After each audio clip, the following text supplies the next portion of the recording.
सोचो, एक भिखारी रोज तुम्हारे सामने बैठा भीख मांगता है। मैले कुचैले कपड़े, जंग लगा कटोरा, सिर झुकाए चुपचाप बैठा रहता है। तुम उसे देखकर नजरअंदाज कर देते हो, लेकिन तुम्हें अंदाजा भी नहीं कि वो हर दिन जो पैसे इकट्ठा करता है उससे कुछ ऐसा कर रहा है जो पूरी दुनिया में मिसाल बन जाएगा।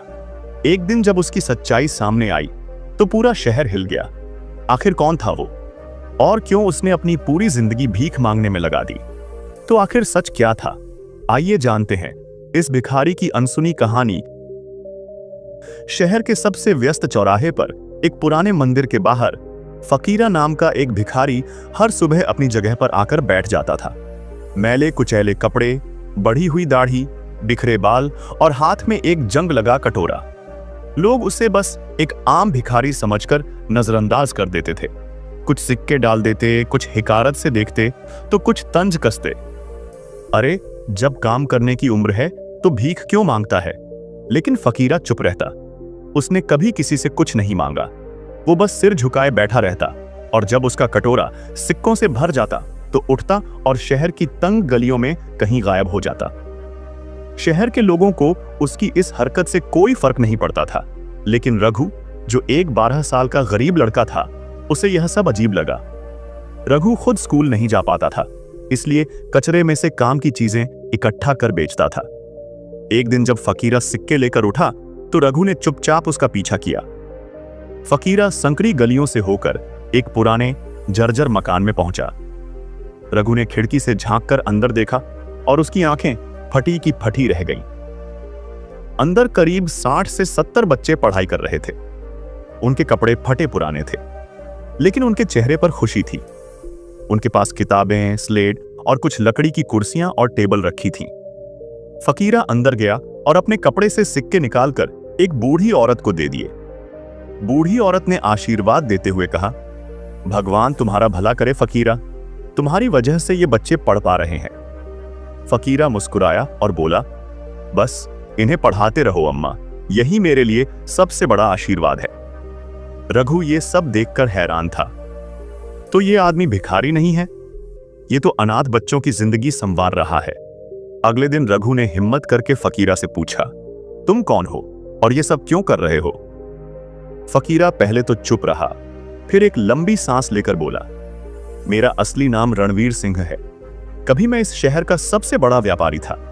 करोड़ों की संपत्ति थी, बड़ी हवेली, गाड़ियां, नौकर चाकर, सब कुछ। रघु हैरान था। तो फिर तुम भीख क्यों मांगते हो?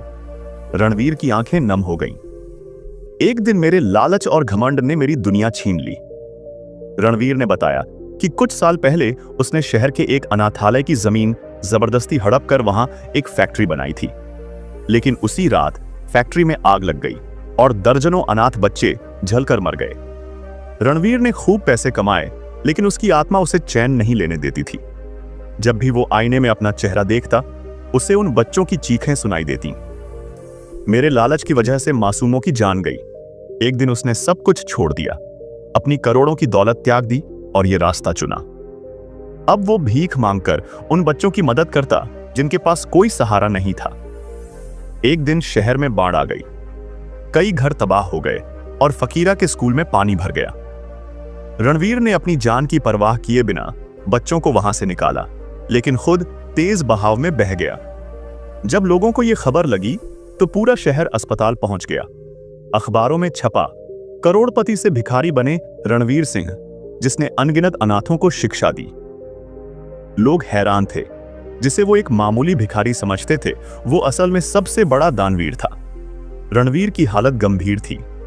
जब डॉक्टरों ने कहा कि वो शायद बच नहीं पाएगा, तो उसने एक आखिरी इच्छा जताई, मेरे मरने के बाद मेरी पहचान मत मिटाना, इस स्कूल को और आगे बढ़ाना। कुछ घंटों बाद रणवीर ने अपनी आखिरी सांस ली। रणवीर की कहानी जानकर पूरा शहर रो पड़ा। जिस आदमी को लोग घिन से देखते थे, उसने सैकड़ों बच्चों को पढ़ाया, पाला और नया जीवन दिया। रघु ने कसम खाई कि वो इस स्कूल को बंद नहीं होने देगा। अब वो खुद भी पढ़ाई करता और बाकी बच्चों को भी पढ़ाने लगा। वो जगह जो कभी खंडहर थी, अब रणवीर फाउंडेशन के नाम से जानी जाने लगी। आज वहां हजारों अनाथ बच्चे पढ़ रहे हैं। सीख, असली हीरो वो नहीं होता जो नाम कमाए, बल्कि वो होता है जो गुमनाम रहकर दूसरों की जिंदगी बदल दे। रणवीर चला गया, लेकिन उसकी कहानी हमेशा लोगों के दिलों में जिंदा रहेगी। रणवीर की ये कहानी हमें सिखाती है कि सच्ची महानता नाम या दौलत में नहीं, बल्कि दूसरों की जिंदगी बदलने में है। अगर आपको ये कहानी प्रेरित करती है तो इसे शेयर करें और कमेंट में बताएं, आपके हिसाब से असली हीरो कौन होता है।